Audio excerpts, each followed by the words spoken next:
Good day, everyone. Today, my groupmates will discuss about the background, the literary works, and the achievements of the five authors from the Philippines. They are Christian Sandon Cordero, Abdon Balde Jr., Pedro Bocanig, Isabella de los Reyes, and lastly, Juan Crisostomo Soto. On the next video, my groupmates will give you an insight about the five authors. John Sandon Cordero, a Filipino writer and filmmaker from Bicol. He is known for his diverse talents in poetry, translation, and filmmaking. His work spanning various genres and languages including Filipino, Bicol, and Rinconada. This reflects his commitment to cultural expression. Cordero's contributions have earned him recognition both locally and internationally, making him a notable figure in the literary world. Cordero has won the Madrigal Gonzalez Best First Book Award and received the Philippine National Book Awards and the Gintong Aklat Awards for his poetry collections. Additionally, he has represented the Philippines in the international literary programs and has been appointed as an artist in residence by esteemed institutions. Christian Sandon Cordero has five poetry collections in Filipino and Bicol. His most recent publications are Canticos, Apat na Boses in 2013 and Labi by Ateneo de Manila University 2013. In 2011, he published his translation of a selected poetry of Rainier Maria Cortez called Minatubat Ako sa Diplom or I Have Faith in Night in English, published by Ateneo de Manila University Press. In 2014, he plans to release his first short story anthology called Culto ni Santiago and other poetry books, including his 2007 NCCA Poetry Prize winning work, Pinabulong Lanao. The next author is Abdon Embalde Jr. He was a famous Filipino writer who was born on September 12, 1946 in Albay, Bicol, Philippines. He has written many books, poems, and short stories in English, Tagalog, and Bicol languages. Valdez studied to become a civil engineer and worked in construction for 33 years before he decided to become a full-time writer. He started getting noticed for his work when he won his first writing award in 2003 and hasn't stopped impressing people since. Now, he's part of Lupan sa Wika Council, works with the National Commission for Culture and the Arts, or the NCAA, and leads the Writers' Union of the Philippines. Some of his memorable achievements are Roquiao Ibalong Bicol Highest Achievement Award in Literature, Gintong Aklat Award, and the Omoso Aragon Tribute for Excellence Award. Feature leaders, come with me as we discuss and tackle the excellency of Abdon Embalde's works as a well-known novelist.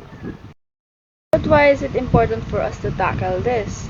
Since Balde is an award-winning Filipino novelist and is also a national artist for literature, it is beneficial for us youth these days to recognize his work to preserve and enrich the literary culture of the Philippines.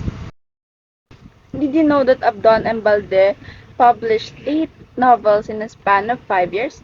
Isn't that amazing? Because for me personally, I can't even finish the stories I wrote on Wattpad about 6 years ago from now. He also wrote 7 short stories in a span of 46 years, including The Milagro sa Aming Nayon, which was published for the YY magazine in 1961. Love to write.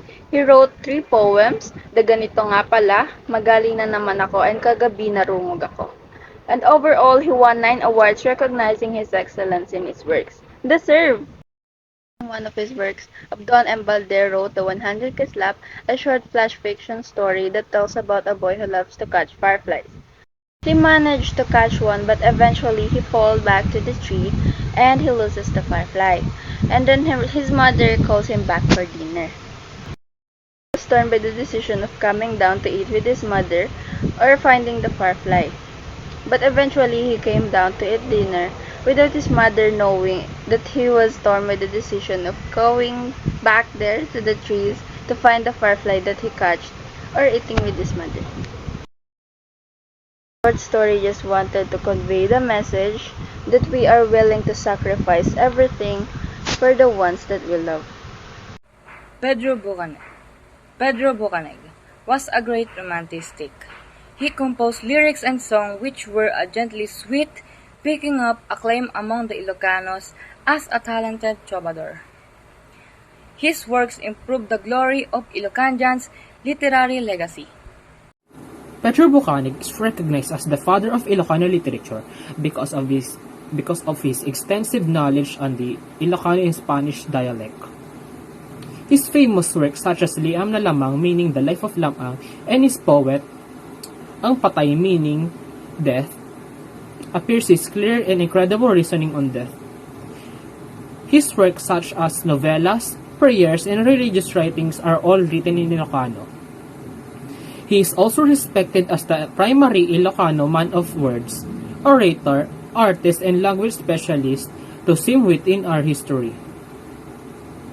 Despite the fact of his condition, he did not let that condition let him down, and yet it became his inspiration to become the father of Ilocano literature.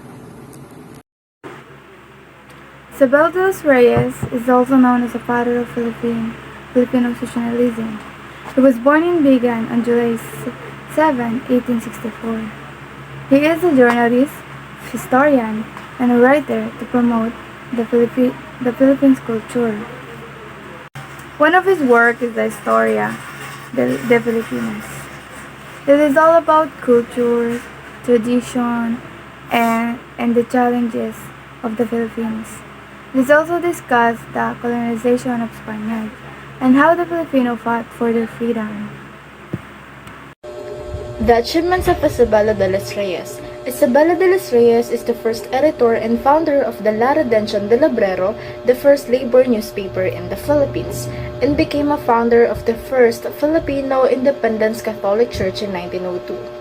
He also founded the first vernacular newspaper in the Philippines called the Ilocano. The literary works of Isabela de los Reyes. Isabela de los Reyes is known for his various works about his life in the Philippines and Spanish colonization.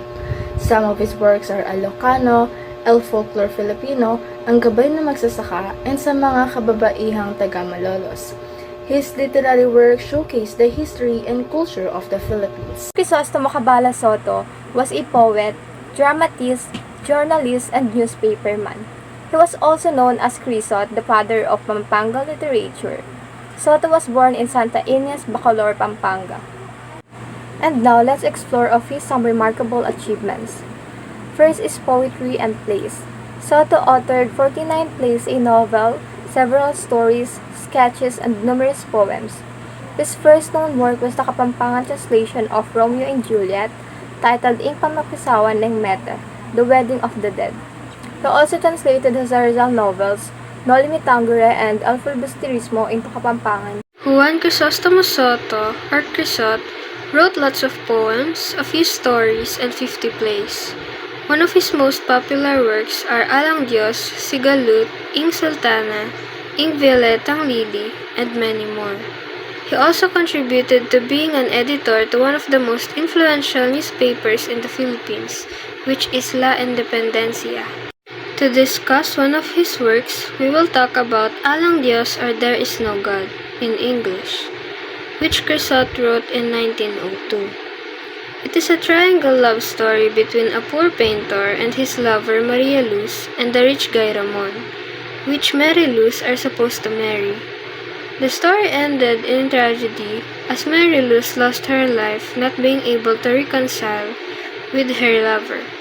This is why it is called Alang Dios, that symbolizes the despair of her lover and Ramon. And that's all for today. We hope that you learn about Filipino literature, and I also hope that you are proud in their works and achievements. Thank you and have a great day, everyone.